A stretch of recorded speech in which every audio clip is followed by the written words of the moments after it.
बुद्ध पूर्णिमा।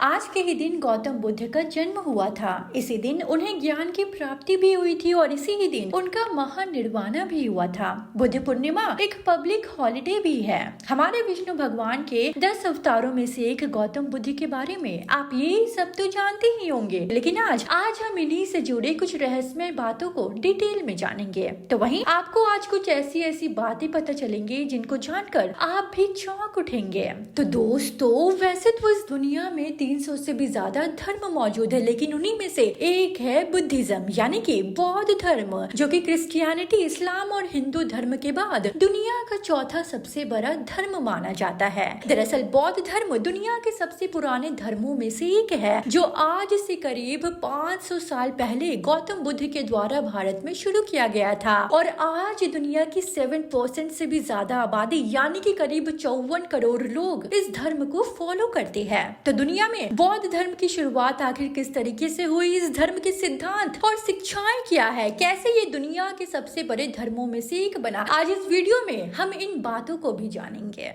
तो दोस्तों, बौद्ध धर्म की शुरुआत करने वाले भगवान गौतम बुद्ध का जन्म आज से करीब 2500 साल पहले सन 480 बीसी के अराउंड लुम्बिनी नाम की एक जगह पर इक्ष्वाकु वंश के राजघराने में हुआ था, जो आज के समय में ये जगह नेपाल के अंदर आता है। तो दोस्तों, गौतम बुद्ध के पिता का नाम था शुद्धोधन, तो वहीं माँ का नाम माया था, जो कि कोकिल वंश से ताल्लुक रखती थी। दोस्तों, गौतम बुद्ध की शुरुआती जीवन बहुत ही ऐशो आराम और मौज में ही गुजरी थी, क्योंकि उनके पिता उनके ऊपर दुख और पीड़ाओं को नहीं देखना चाहते थे। दरअसल जन्म के समय गौतम बुद्ध के बारे में ये भविष्यवाणी की गई थी कि आगे चलकर वो अपने पिता की राजगद्दी या राजपाट नहीं संभालेंगे, बल्कि उनकी जगह वो लोगों को धर्म का मार्ग दिखाने का काम करेंगे।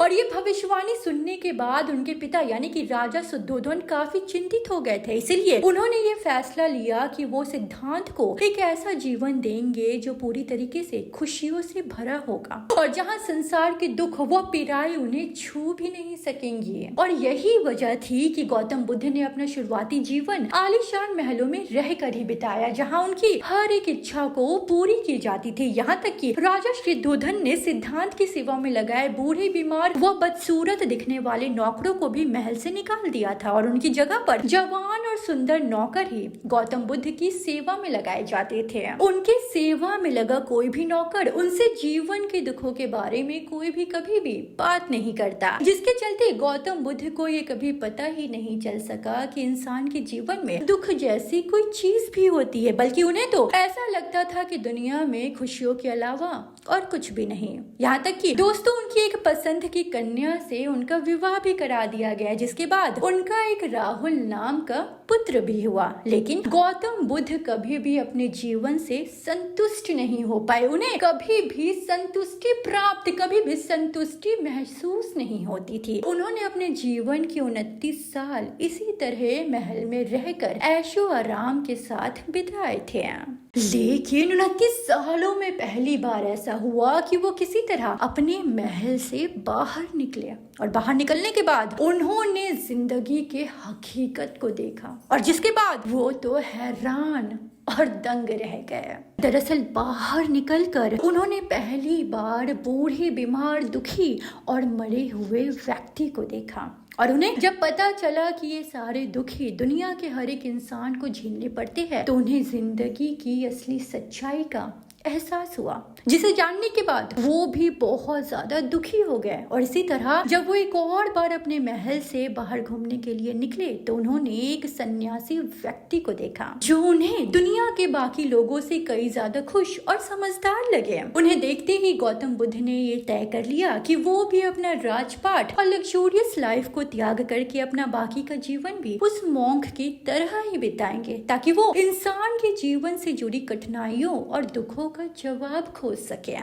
जिसके बाद उन्होंने अपना सब कुछ त्याग कर अपने जीवन के अगले 6 साल एक जंगल में बिताना उचित समझा। अपने जीवन के 6 साल एक जंगल में उन्होंने बिताना शुरू कर दिया, जहाँ पर वो पेड़ पौधे की पत्तियां वो फल खाकर अपना गुजारा करते थे और अपना सारा समय केवल ध्यान करते हुए ही बिता देते थे। दोस्तों, अक्सर वो मेडिटेशन करते हुए इस गहराई तक चले जाते थे कि कई दिनों तक खाने पीने का भी होश उन्हें नहीं रहता था और इस कठोर तपस्या की वजह से ही उनका शरीर किसी कंकाल के जैसा नजर आने लगा था। और फिर इसी तरह कड़ी तपस्या और हजार मुश्किलों के बावजूद भी वो अपने मिशन पर अड़े रहे और कई साल बीत गए। और फिर दोस्तों एक दिन वो पीपल के पेड़ के नीचे बैठ करके इसी तरह ध्यान कर रहे थे कि तभी उन्हें सच्चे ज्ञान का एहसास हो गया। उन्हें समझ आ गया कि इंसान अगर अपनी इच्छाओं को खत्म कर दे तो उसे कभी भी किसी भी तरीके का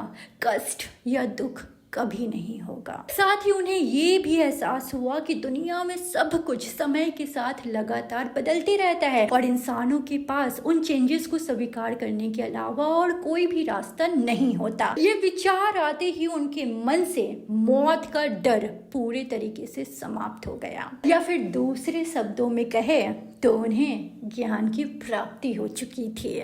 और दोस्तों जिस अवस्था में वो थे उसे बौद्ध धर्म का अंतिम लक्ष्य यानी कि निर्माण माना जाता है, जहाँ इंसान के अंदर से दुख, पीड़ा और डर बिल्कुल ही खत्म हो जाता है। वैसे आपकी जानकारी के लिए बता दे कि जिस पीपल के पेड़ के नीचे उन्हें ज्ञान प्राप्त हुआ था, बाद में उस पेड़ को बोधि वृक्ष और उस जगह को बोध गया का नाम दिया गया।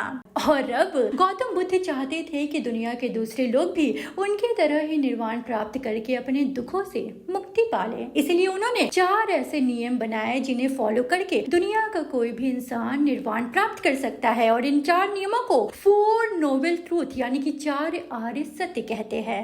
और इन्हीं 4 आर्य सत्य पर पूरा का पूरा बौद्ध धर्म आधारित है। अगर आप इन 4 आर्य सत्य के बारे में भी एक डिटेल वीडियो चाहती है तो कमेंट सेक्शन में हमें बताएं। और उम्मीद करती हूँ कि आज का ये वीडियो आपको काफी पसंद आया होगा। ऐसे अगर और भी रहस्यमय और फैक्ट्स वाले वीडियो आप देखना चाहेंगे तो प्लीज इस वीडियो को लाइक कर हमारे चैनल को सब्सक्राइब जरूर कर दीजिएगा। तब तक के लिए हमारे तरफ से आप सभी को हैप्पी बुद्ध पूर्णिमा।